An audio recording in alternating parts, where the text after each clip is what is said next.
বেশ, লেনদেনের ব্যাপারটা সারা হোক নাকি? তাহলে বলো ছেলের বাপ কি কি দিতে পারবে?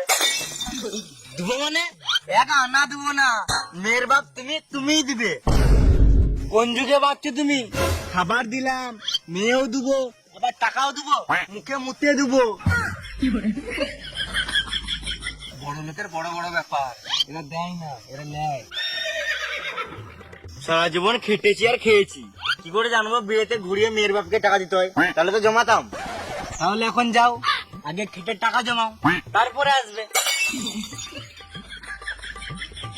টাকা পয়সা নাই তো কি হলো, জমি জায়গা কম আছে নাকি? এরা এক সময় জমিদার ছিল। হ্যাঁ, ঠিক, ওই জন্য তো আমার নাম রাজকুমার। তো আমারও কম জমি জায়গা আছে নাকি? কি করে বিশ্বাস করবো? আমার যে জমি জায়গা আছে, তোমার ছেলে যদি এখান থেকে ছুটতে লাগে তার থেকে গু বেরিয়ে যাবে, কিন্তু আমার জমি শেষ হবে না। তুমি ব্যবসা কি করো? ওই বাড়ির পেছনে 200 বিঘে জমি ফাঁকা পড়েছিল, দিয়ে কাশ্মীর বানিয়ে দিয়েছি। এখন ওই আপেল বিচে বিচেই খায়। বড় লোকের বড় বড় ব্যাপার। তোমরা কি আর কিছু খাবে?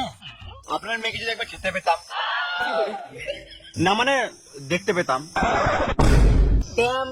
ছেলে আমার, একবার যদি বৌমাকে দেখাতে খুব ভালো হতো। প্রিয়া, এইদিকে আয়।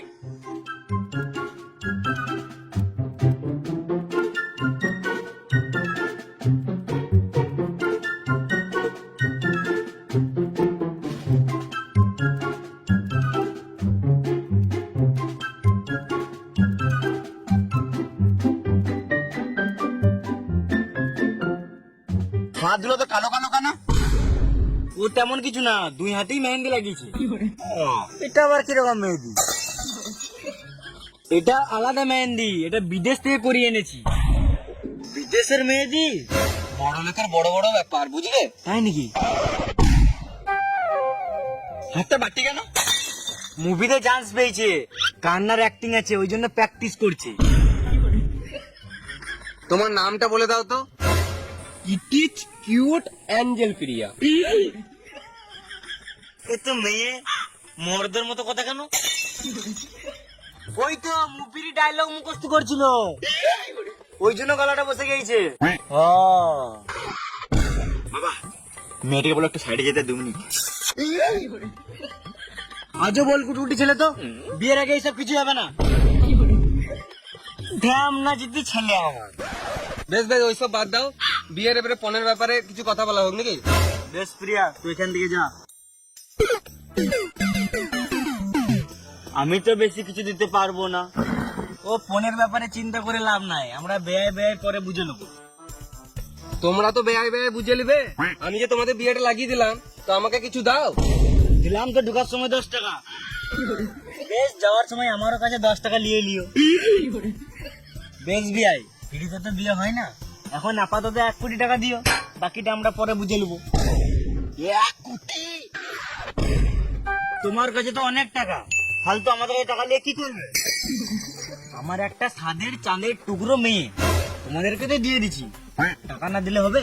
ঠিক বলেছি, একটা সাধুর মেয়ে, টাকা দেওয়া উচিত। আমার কাছে তো অত টাকা নাই, ওই জমি জায়গা পিছিয়ে 10-12 লাখ টাকা দিতে পারবো। তাহলে ওটাই দিয়ে দাও, আমরা দুজন মিলে ভাগ করে নেবো। মানে না, মানে যত টাকা আছে আমি নিয়ে নেবো, আর এর যেটা পাও না ওকে দিয়ে দেবো। আর তোমার কাছে যেটা পাবো সেটা পরে নিয়ে নেবো। ও সেটা হলে তোমাকে টেনশন নিতে হবে না, আগে বিয়েটা তো হোক। তাহলে বিয়েটা কবে হচ্ছে? কবে মানে? কালকেই বিয়ে, ফালতু ফালতু শুভ কাজে দেরি করে কি কোনো লাভ আছে? বেশ ভাই, তাহলে আজকে চললাম, কালকে একবারে বিয়েতে দেখা হবে। বেশ বেশ, আসো আসো আসো।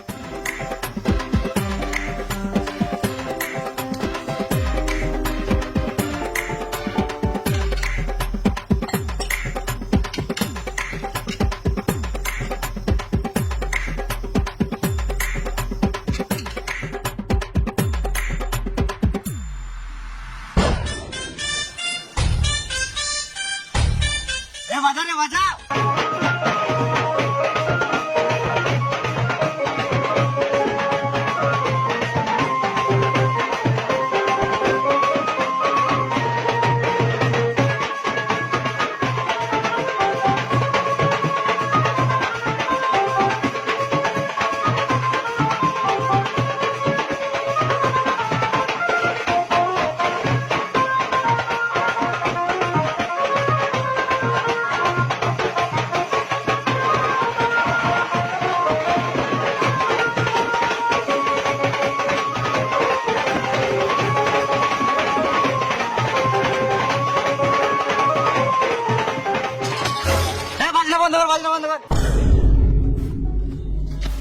এটা কি ঘরে তো তালা মারা, বিয়ের আগে তোমার বিয়ে ভেঙে গেল। সরি স্যার, আমি বলতেই ভুলে গেছিলাম, বিয়েটা তো গ্রামের বাড়িতে হবে।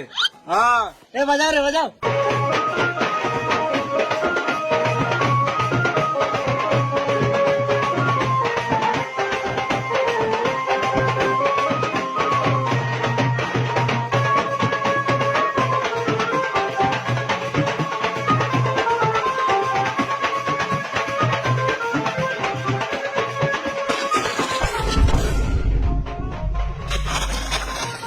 এটা বিয়ে বাড়ি না মরা বাড়ি? সাদা পাঞ্জাবি পরে আছে। ও বড় লোকের বড় বড় ব্যাপার। আসো আসো আসো আসো।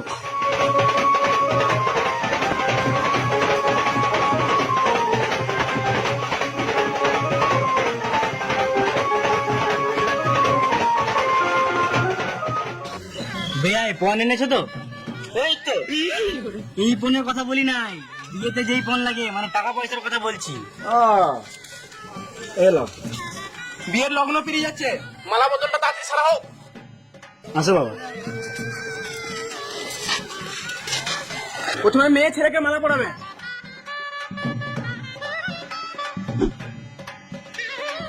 এবার তুমি পড়াও।